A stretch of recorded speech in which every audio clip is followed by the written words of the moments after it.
Assalamu alaikum warahmatullahi taala wabarakatuh. Ndugu zangu, leo tunasafiri nyuma ya karne nyingi kuelekea zama zilizopita, zama ambazo imani ilipimwa kwa moto na uthabiti wa moyo uliamua mustakbali wa mtu, pepo au moto. Hapa ndipo tunakutana na kile kisa cha ashabul ukhdud, watu waliowasha moto kwa sababu moja tu.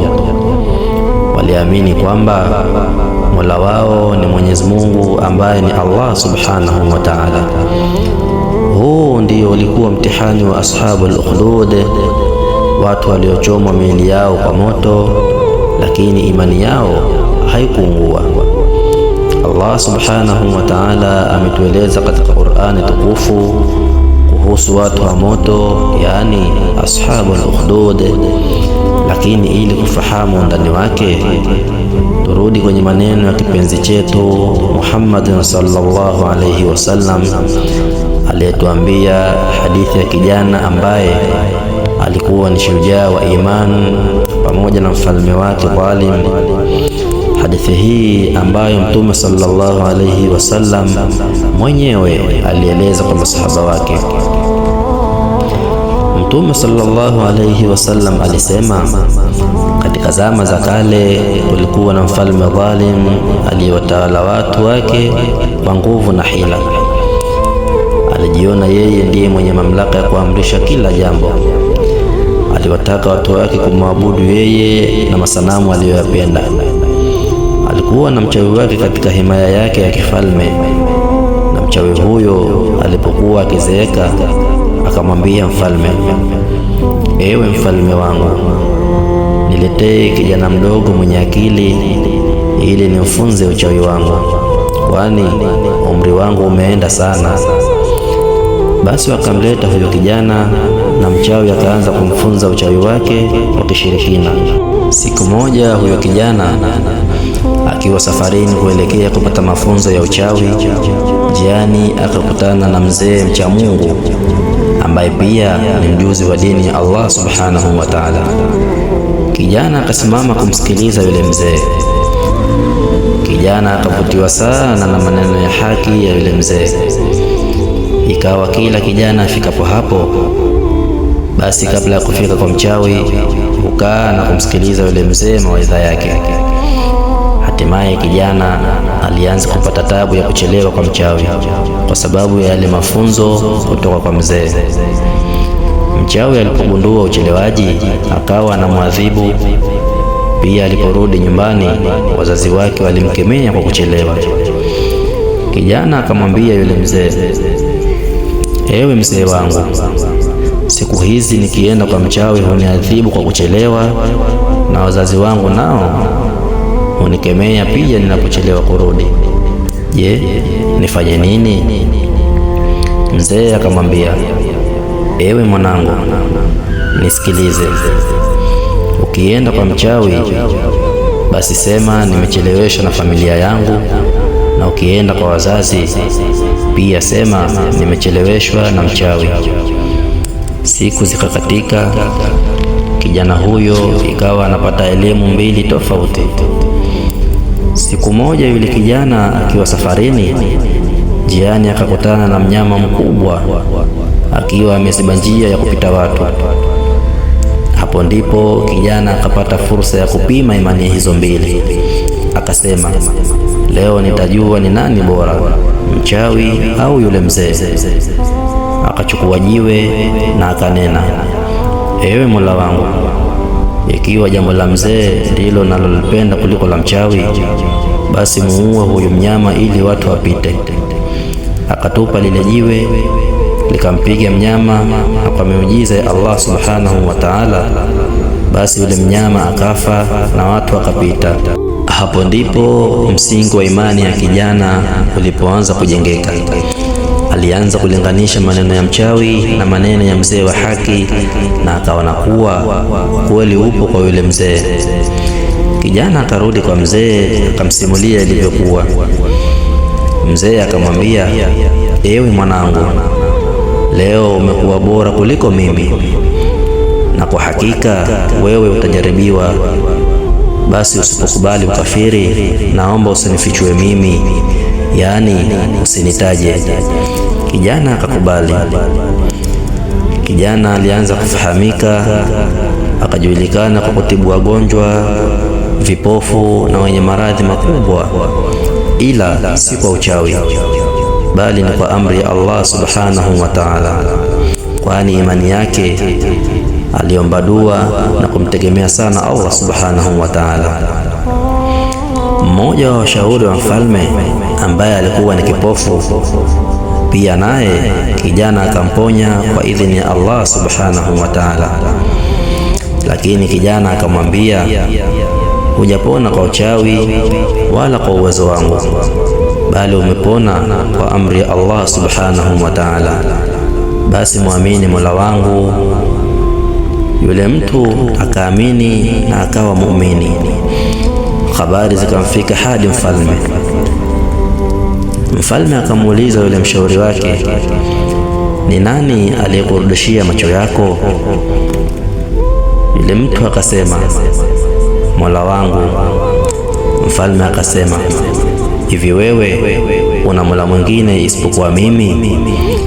Yule mshauri wake akasema, Mola wangu na Mola wako ni Allah subhanahu wa ta'ala.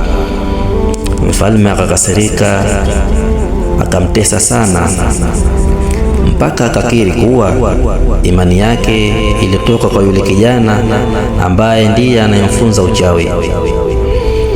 Mfalme alikasirika sana, na kilichomkasirisha ni kwamba anawalingania watu wake kwenye dini nyingine kinyume na amri ya kuabudiwa yeye. Kijana alitafutwa na kuletwa mbele ya mfalme. Mfalme akamwambia, wewe umekuwa na nguvu kubwa zaidi, unaponya vipofu, unatibu wenye maradhi na kufanya mambo makubwa ambayo hata wachawi wangu hawawezi. Hivi nani kakupa nguvu zote hizi? Kijana naye akasema bila ya woga, ewe mfalme wangu, mimi siponyi yoyote wala sifanyi kwa uwezo wangu, bali nafanya kwa uwezo wa Allah subhanahu wa ta'ala, na pia anayetoa afya na nguvu ni Allah subhanahu wa ta'ala, ambaye ni Mola wangu na Mola wako, pia ni Mola wa ulimwengu wote. Mfalme baada ya kulijua hilo alishtushwa na kauli hiyo na alighadhibika sana hadi hasira zikampanda. Basi mfalme kwa hasira zake akaanza kumpa mateso makubwa kijana huyo. Pia akataka kumlazimisha kufuru, yaani amkatae Mungu wake na arudi katika dini yake ya zamani, lakini kijana hakukubali. Ndipo mfalme akaamua kijana auawe sasa. Mfalme akawaambia askari wake, mchukueni huyu kijana, mpandisheni mlimani, mkifika kileleni mwambieni akikubali kumkufuru Mungu wake basi mwacheni na mrudi naye, ila akigoma mtupeni. Wakamchukua. Walipofika, kijana akasoma dua, ewe Mola wangu, niokoe kwa yale waliyopanga juu yangu. Subhanallah, mlima ukatikisika, askari wote wakaanguka na kufa, ila kijana akarudi salama. Tena ili kuthibitisha Mungu wake ni wa haki, wala hakutokomea pasipojulikana, karudi kule kule kwa mfalme. Mfalme akashangaa kama mimi na wewe tulivyoshangaa. Akawaamuru askari wengine, mchukueni, mpandisheni baharini kwa mashua, mkifika katikati ya kina kirefu mwambieni akikubali kukufuru mtamwachia, ila akigoma mtupeni baharini. Basi wakamchukua na kumpeleka baharini. Walipofika, kijana akasoma tena dua ile ile. Subhanallah, mashua ikageuka, askari wote wakazama. Kijana huyo kwa mara nyingine akarudi tena salama kwa mfalme. Mfalme akapigwa tena na mshangao na kujiuliza, huyu kijana ana nini? Hatimaye kijana mwenyewe akasema, ewe mfalme wangu, hutoweza kuniua hadi ufanye nitakavyokuambia mimi. Kusanya watu wote sehemu moja, kisha nifunge msalabani ili watu wote wanishuhudie. Kisha chukua mshale wangu na uweke kwenye upinde wako, kisha useme huku ukinilenga mimi, kwa jina la Allah, Mola wa kijana huyu. Ukifanya hivyo ndipo utaweza kuniua. Ni kweli mfalme akafanya kama kijana alivyomwelekeza. Kakusanya watu, kamfunga kijana msalabani, huku kijana akiwa anashuhudiwa na watu wote. Akachukua mshale wa kijana akaweka katika upinde wake. Wakati kijana analengwa, alisema, enyi watu, kwa hakika hamuwezi kuniua ila mkitaja jina la Allah subhanahu wa ta'ala. Kweli mfalme akasema kwa sauti kubwa, huku akiwa kauelekeza mshale wake kwa kijana yule, kwa jina la Allah, Mola wa kijana huyu. Akarusha mshale ukampiga kijana kwenye paji la uso. Kijana akashika paji lake la uso, ndipo akafariki. Mfalme alifurahi akijua yameisha. Watu wote walipomuona kijana amefariki, tena wakiwa wamesikia vizuri maneno yale, wakasema kwa sauti kubwa, tumeamini kwa Mola wa kijana huyu, tumeamini kwa Mola wa kijana huyu. Hapo mfalme akazidi kughadhibika, akaamrisha mashimo makubwa yachimbwe.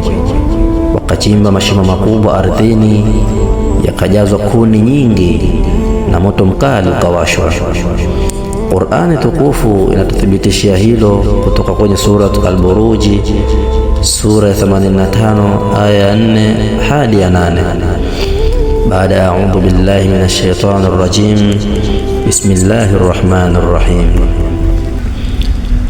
Qutila ashabul ukhdud an-nari dhatil waqud idh hum 'alayha qu'ud wa hum 'ala ma yaf'aluna bil mu'minina shuhud wa ma naqamu minhum illa an yu'minu billahi al-'azizil hamid. Sadaqallahul azim. Tafsiri ya aya hizi ni kwamba wameangamizwa watu wa Makhandaki yenye moto wenye kuni nyingi walipokuwa wamekaa hapo, na wao ni washahidi wa yale waliokuwa kuwafanyia waumini, nao hawakuona baya lolote kwao ila kuwa wakimwamini Mwenyezi Mungu mwenye nguvu msifiwa. Ndipo walipokusanywa wote walioiamini dini ya kijana yule, wakaambiwa, atakayeikana dini ya kijana atarudi salama, na atakayeshikamana nayo basi ataingizwa katika mashimo haya. Wengi wakachoma wakiwa hai, lakini hawakurudi nyuma. Wanawake na watoto wao walihukumiwa kwa pamoja kuungua, hadi ikafikia mwanamke mmoja kusita kwa hofu ya mtoto wake mchanga. Lakini kwa muujiza wa Allah subhanahu wa ta'ala, mtoto mchanga akasema, ewe mama yangu, usiogope, huu ni moto tu wa dunia, na mbele yetu kuna pepo ya Allah subhanahu wa ta'ala. Basi ndipo yule mama naye akaingia katika shimo lile la moto akiwa mwenye subra na imani. Hatimaye wote walomwamini Allah subhanahu wa ta'ala, huu ndio ukawa mwisho wao. Walipewa vitisho ili waiache dini ya haki, lakini hawakukubali kuiuza imani yao kwa starehe fupi tu ya dunia. Walipewa mtihani, lakini alhamdulillah wamefaulu mtihani wao. Walikufa huku wakisema, Rabbuna Allah, Mola wetu ni Allah subhanahu wa ta'ala. Tujifunze ndugu zangu kupitia simulizi hii ya kweli kutoka kwa mtume wetu Muhammad sallallahu alayhi wasallam. Kisa hiki kinatufundisha kuwa imani ya kweli haiwezi kuzimwa na nguvu wala mateso ya madhalim. Kijana mmoja tu aliweza kubadilisha historia nzima ya watu wake kwa sababu ya kusimama imara kwa ajili ya Allah subhanahu wa ta'ala. Dini ya Allah subhanahu wa ta'ala ni ya kweli, na kila aliyethabiti kwa ajili yake atapata ushindi, hata kama ushindi huo ni shahada tu. Pia Allah subhanahu wa ta'ala anasema, wama naqamu minhum illa an yu'minu billahi al-azizi al-hamid. Wala watu hao hawakuwa na kosa lolote ila tu kwa sababu waliamini kwa Mwenyezi Mungu mwenye nguvu msifiwa. Bismillahir Rahmanir Rahim. Allahumma thabbit qulubana ala dinika. Ewe Mola wetu, thibitisha nyoyo zetu juu ya dini yako. Waj'alna min alladhina la yakhafuna illa iyyaka. Na utufanye tuwe miongoni mwa wale wasiomwogopa yoyote ila wewe. Warzuqna sidqal iman. Na uturuzuku imani ya kweli. Wa husnul khatima. Na mwisho mwema wa maisha yetu. Amin. Amin. Wallahu a'lam. Wassalamu alaikum wa rahmatullahi wa barakatuh. Shukran wa jazakumullahu khair.